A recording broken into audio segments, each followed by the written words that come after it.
Estimado público, es un placer darle la bienvenida a Cableidades. Este es un espacio donde podemos hablar de lo que queramos de una manera cabal, o no. El día de hoy vamos a hablar de un tema que probablemente también, como el anterior, lo pensamos o lo conocemos de una manera incompleta. ¿Qué pasaría si una de las historias más repetidas de la historia fuera profundamente incompleta? Durante décadas, quizás siglos, se ha dicho que ha habido una narrativa casi automática. Europa llegó y destruyó todo el ecosistema que había en este paraíso ecológico llamado América. Pero si el proceso de transformación ambiental del continente americano comenzó miles de años antes con la llegada del primer hombre migratorio a América, hoy no vamos a negar una devastación de los europeos. Esto no se trata de buscar culpables, sino que vamos a desmontar mitos. Cuando los humanos cruzaron el estrecho de Bering, hace aproximadamente 15.000 años, se encontraron con que había un continente con dimensiones colosales y ecosistemas intactos. Había osos gigantes, de igual manera había guepardos, caballos, tigres dientes de sable, así como manadas masivas de bisontes. El mundo era abundante, pero de igual manera era vulnerable. Varios textos históricos muestran una tesis clara. La destrucción ecológica de América no comenzó con los europeos. Sí, se aceleró con ellos, pero el proceso ya estaba en marcha desde la llegada del primer hombre a América. No había demonios conquistadores ni guardianes míticos del bosque, sino que había humanos. En cualquier continente hay adaptaciones al entorno para sobrevivir. El mito del caballo.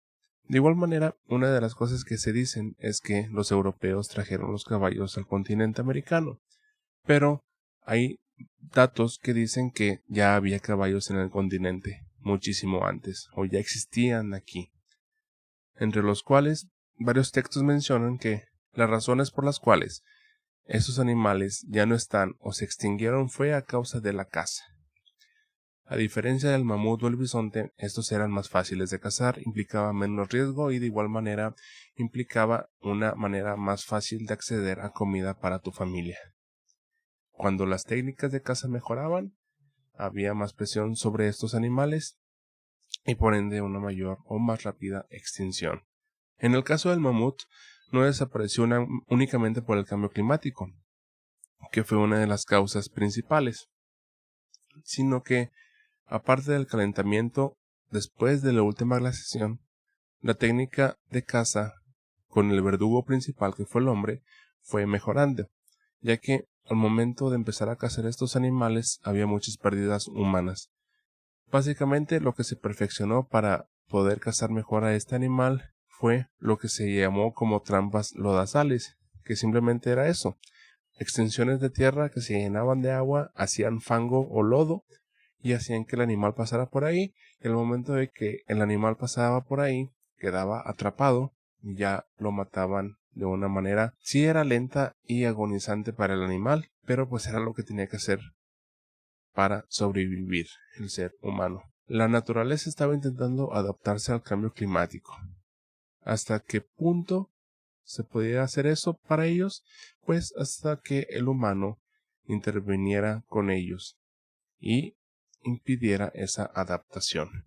Más víctimas aparte del caballo y el bisonte son los leones americanos, el guepardo americano, el oso bulldog y el más conocido yo creo que de todos, que yo lo recuerdo en la portada de, no sé si era geografía o ciencias naturales en la escuela, que era el tigre dientes de sable. Cuando el humano reduce presas, de igual manera los grandes depredadores mueren de hambre. Es una cadena alimenticia que se rompe. No fue una destrucción accidental, sino que fue una presión constante durante miles de años. De igual manera, aparte de la caza de estos animales, también la fauna fue una víctima del ser humano.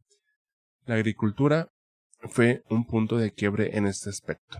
El análisis se puede volver un poco más profundo en esto, pero para simplificarlo es que la caza es destructiva, sí, pero la agricultura se transforma a gran escala. Hace 7.000 años comenzaron procesos de domesticación vegetal. El maíz se convierte en el punto central de la dieta mesoamericana. Y de igual manera hay un mito respecto a esto al día de hoy. ya que por ejemplo se dice que sin maíz no hay país y cosas de ese estilo, así como la mitología de México, específicamente en la maya, que dice que los dioses crearon al hombre de diferentes materiales y cuando le salió bueno o la mejor creación que le salió fue con maíz. Es parte de la mitología de México. Y ya con esta agricultura que se empezó a hacer, hubo un cambio en la demografía. Cuando había más alimento, hay más población, más tierra cultivada y más presión sobre el ambiente. Varios textos señalan algo fundamental. El sedentarismo no fue solo un cambio cultural, sino que fue un punto de no retorno ecológico. Parte de las técnicas de adaptación ecológica fueron el llamado roza y quema. ¿Qué es esto? Que para preparar las tierras para la agricultura había incendios controlados sobre las regiones, en donde había tanto bosques y selvas para tener una adaptación agrícola sobre la tierra. Implicaba que había entre sus ventajas menos trabajo manual, así como se dieron cuenta las personas en ese entonces había una fertilización aún mejor para los alimentos, ya que las cenizas son a causa de los árboles o la vegetación que había.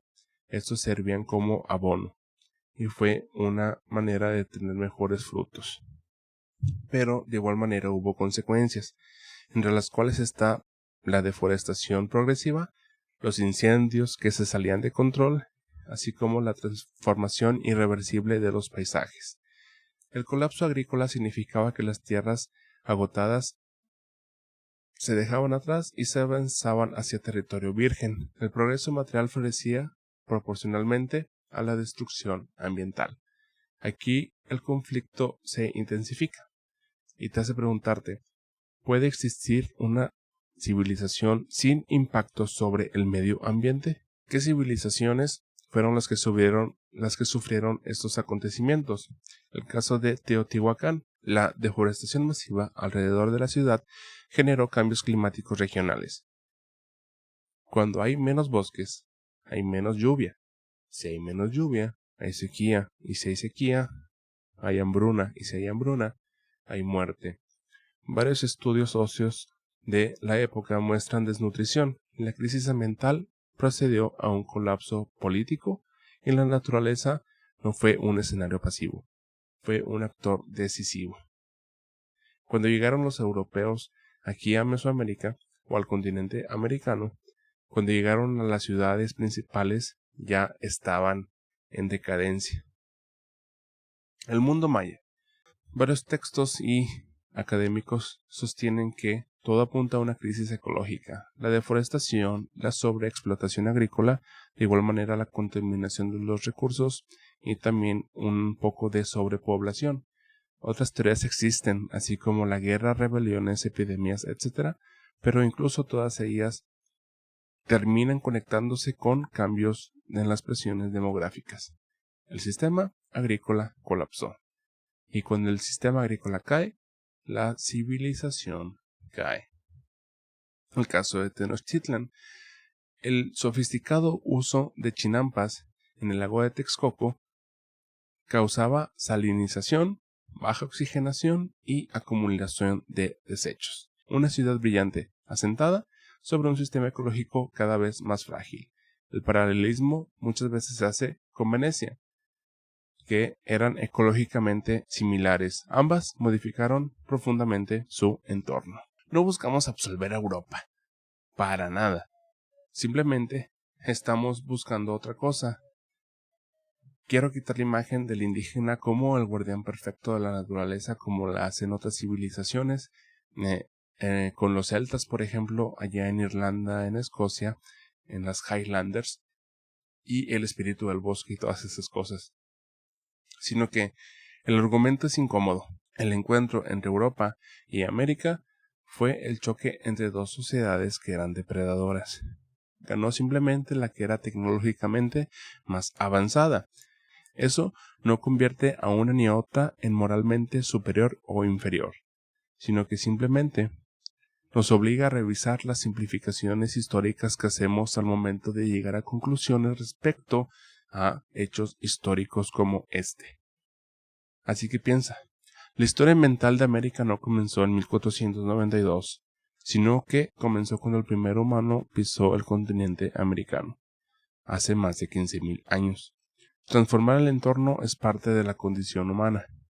La diferencia no está en si destruimos, sino en que la escala y la velocidad en la cual lo hacemos es preocupante.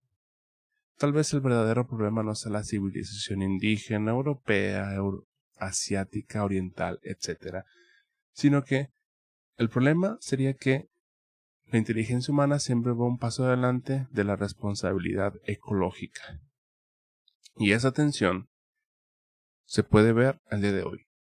Los recursos naturales que utilizamos, el petróleo, el gas, los hidrocarburos en general, el problema que hay ahorita con la escasez de los microchips para la RAM, se van a aumentar los precios, se usan más recursos, la inteligencia artificial utiliza mucha agua, cantidades colosales de agua. Pensemos en lo que conocemos, en lo que sabemos de la historia y cómo la entendemos. Si el mito del paraíso destruido por Europa es incompleto, entonces la pregunta que debemos hacernos no es ¿quién destruyó América? No, sino que es ¿puede una civilización prosperar sin desangrar su entorno? Y lo más importante aún, ¿estamos repitiendo el mismo patrón a escala global? Seguramente sí. Y hay que pensar en estas cosas. Si este análisis te incomodó un poco o te hizo pensar, felicidades, ese era el objetivo. Si te gustó este video, dale like, comenta, suscríbete, comparte y sígueme en todas mis redes sociales: TikTok, Threads, Facebook, Instagram. Este solamente es un espacio, pero la comunicación sigue en todos lados.